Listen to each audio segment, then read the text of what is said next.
नहमदुहु व नसल्ली अला रसूलिहिल करीम अम्मा बाद फ़ऊज़ु बिल्लाहि मिनश शैतानिर रजीम बिस्मिल्लाहिर्रहमानिर रहीम। ख़वातीन हज़रात, सेहत के हवाले से अगर बात की जाए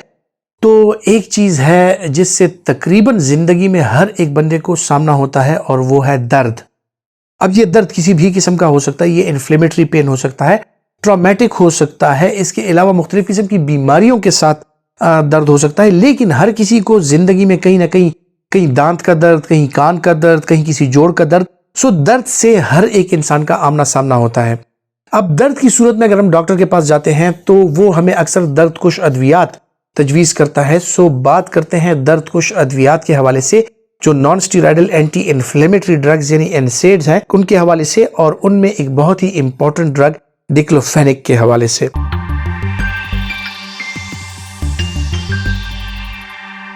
जिस तरह के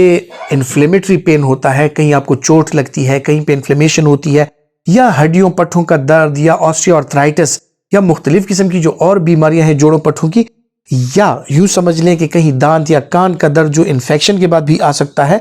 उनमें अक्सर औकात आपको जो दर्द कुश अद्वियात तजवीज़ की जाती है उनका मैकेनिज्म ऑफ एक्शन क्या होता है। या जिस तरह के एक छोटा बच्चा सवाल करता है कि आप दवाई खाते हैं तो दवाई को कैसे पता चल जाता है कि ये जगह दुख रही है और वो दवाई वहां पे पहुंच के और उस जगह का इलाज करती है। सो मैं आपको समझाता हूँ। ख़वातीन हज़रात, जहां पे इन्फ्लेमेशन होती है वहां पे ब्लड फ्लो बढ़ जाता है, और ब्लड फ्लो बढ़ने के साथ जो मुख्तलिफ इन्फ्लेमेटरी सेल्स है वो उस टिश्यू में जाते हैं जहां पर इन्फेक्शन है या जहां पे इन्फ्लेमेशन है, ताकि उसको कंट्रोल किया जाए। और वहां पर इस इन्फेक्शन और इन्फ्लेमेशन को कंट्रोल करने के लिए मुख्तलिफ किस्म के केमिकल सब्सटेंसेस ये आपके ब्लड सेल जो हैं वो रिलीज करते हैं, जो आपके वाइट सेल्स हैं, और ये जो है तो उस इन्फेक्शन और इन्फ्लेमेशन को उसी जगह तक महदूद करने और उसी जगह से खत्म करने के लिए, यानी आपकी सूजन, आपका दर्द, वो खत्म करने के लिए वहां पे ये खून के जरिए पहुंचते हैं। इस दवाई में अपनी कोई इंटेलिजेंस नहीं है, और ये खून के जरिए उस जगह तक पहुंचती है जहां पर इन्फ्लेमेशन होता है। दूसरी बात ये होती है कि जो नॉन स्टीरॉयडल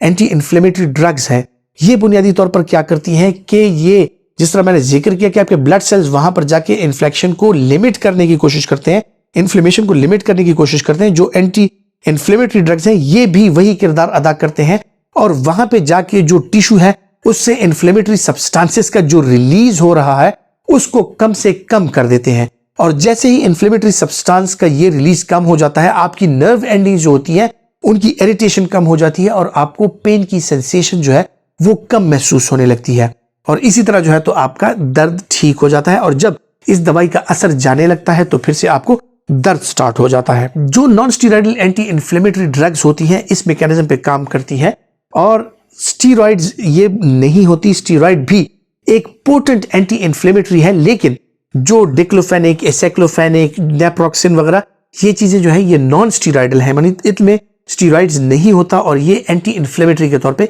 काम करती हैं। इस वजह से इनको नॉन स्टीरॉयडल एंटी इन्फ्लेमेटरी यानी एनसेड्स कहा जाता है।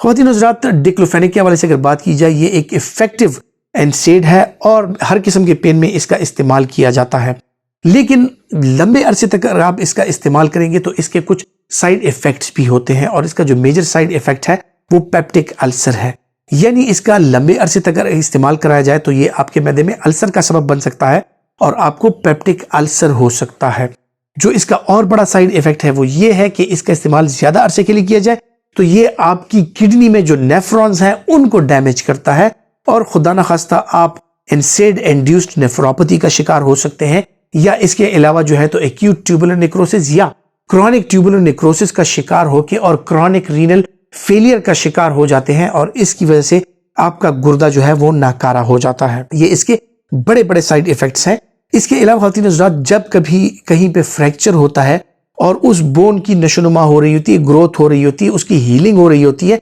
एनसेड जो है उस बोन की हीलिंग को रिटार्ड कर देता है। जहां पर बोन फ्रैक्चर की बात हो वहां पर जितना हो सके एनसेड्स को अवॉइड करना चाहिए, ताकि आपकी बोन की जो रिमॉडलिंग है, रिकंस्ट्रक्शन है, और उसकी जो हीलिंग है वो आसानी से हो और इफेक्टिवली जल्द से जल्द हो जाए।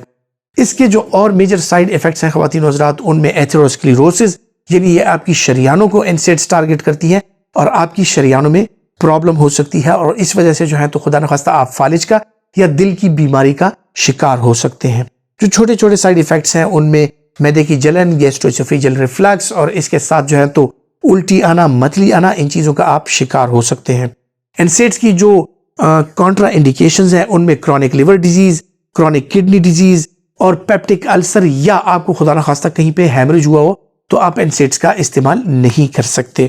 जो लोग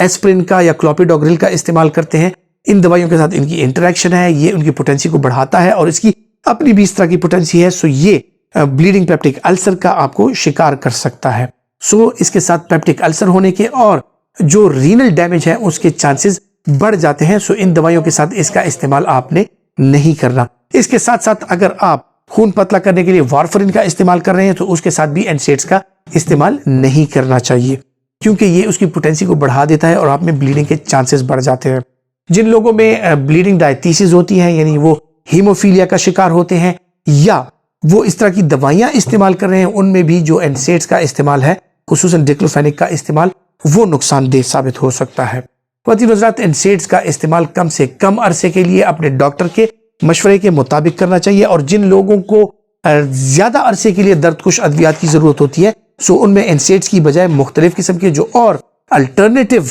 एंटी इन्फ्लेमेटरी होते हैं या अल्टरनेटिवली पेन किलर्स होते हैं जो सेफ होते हैं, हम उनका इस्तेमाल करा सकते हैं और उनके इस्तेमाल के साथ ये एनसेड इंड्यूस्ड जो मुख्तलिफ किस्म के मसाइल होते हैं उनका शिकार होने से बच जाते हैं। सो जिस भी दवाई का इस्तेमाल करें आप सोच विचार के बाद, उसके बारे में जानने के बाद और अपने डॉक्टर के मशवरे के मुताबिक ही आप उस दवाई का इस्तेमाल करें। सो इससे आपकी सेहत अच्छी रहेगी। अपना ख्याल रखिए, अपनी सेहत का ख्याल रखिए, लोगों के लिए आसानियां पैदा कीजिए